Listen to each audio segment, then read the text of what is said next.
ಕನ್ನಡಿಗರ number 1 choice Kannada matrimony.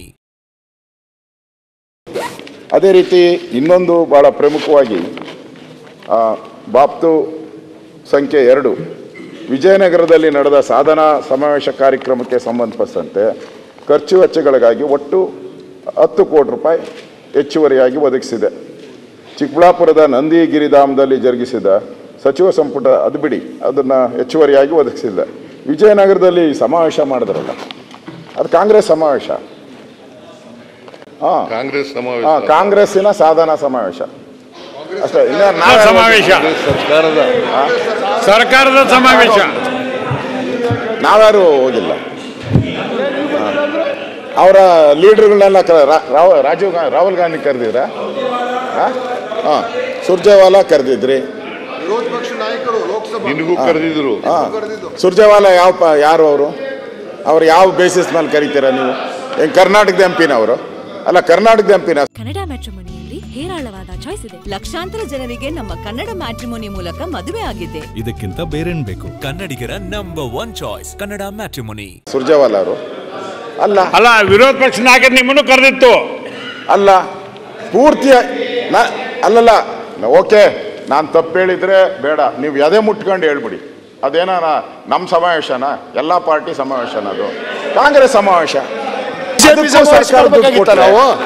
ಅದು Congress ಪಾರ್ಟಿಯಿಂದ BJP ಸಮಾವೇಶ ಕಾಂಗ್ರೆಸ್ ಪಾರ್ಟಿಯಿಂದ ಕೊಡ್ಬೇಕಾಯ್ತು. ಕಾಂಗ್ರೆಸ್ ಪಾರ್ಟಿಯಿಂದ ಕೊಟ್ಟಿದ್ರೆ ಅದಕ್ಕೆ ಅರ್ಥ ಬರ್ತಾ ಇತ್ತು. ಪೂರ್ತಿ ಅಲ್ಲಿ ಸರ್ಕಾರ ಸಮಾವೇಶ ಅಲ್ಲಲ್ಲ. ನೀವು ಹೇಳಿದ್ರಿ ಏನೋ ಸಮಾವೇಶ ವಿರೋಧ ಪಕ್ಷದ ನಾಯಕರು ಕರೆದ ದಾರಿ ಉದ್ದಕ್ಕೂ ಒಂದೇ ಆದ್ರೂ ಬಿಜೆಪಿ ಫ್ಲಾಗ್ ಇತ್ತಾ? ಇಲ್ಲ ಆರ್ ಅಶೋಕ್ ಒಂದು ಫೋಟೋ ಇತ್ತಾ? ಎಲ್ಲಾದ್ರೂ ಒಂದು ಸಣ್ಣ ಫೋಟೋ, ಸ್ಟಾಂಪ್ ಸೈಜ್ ಒಂದು ಫೋಟೋ ಹಾಕಿದ್ರೆ ನಮ್ದು ಹಾಕ್ತೀರಿ ನೀವು? ಅಲ್ಲ, ನೀವು ನಮ್ದು ಹಾಕ್ತೀರಿ? ಬೇಡ, ಬಿಜೆಪಿ ಬೇಡ. ನರೇಂದ್ರ ಮೋದಿ ಅವ್ರು ಕರೆದ್ರಲ್ಲ, ನಮ್ದು ಹಾಕಿದ್ರಿ?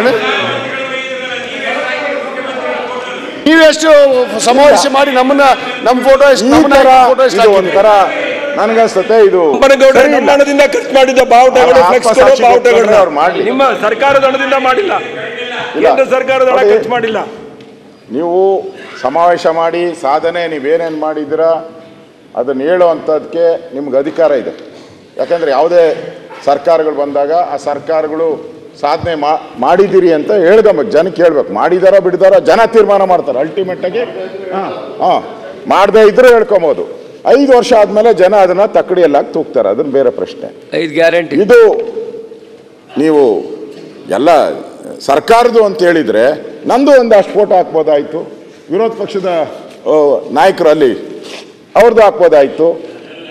ಅಲ್ಲಲ್ಲ, ನಾನು ಹೇಳೋದು ನಿಮಗೆ ಈ ಏನು ಗೈಡ್ಲೈನ್ಸ್ ಪ್ರಕಾರ, ಏನು ಪ್ರೋಟೋಕಾಲ್ ಪ್ರಕಾರ ನಮ್ಮ ಕೇಂದ್ರದ ಸಚಿವರು 4 ಜನ ಇದ್ದಾರೆ. ಕೇಂದ್ರ ಸಚಿವರು ಅವ್ರದ್ದು ಒಂದು ಸ್ಟ್ಯಾಂಪ್ ಫೋಟೋ ಹಾಕ್ಬೇಕಾಯ್ತು. ಎಲ್ಲಾನು ಹಾಕಿದ್ದೀರಾ?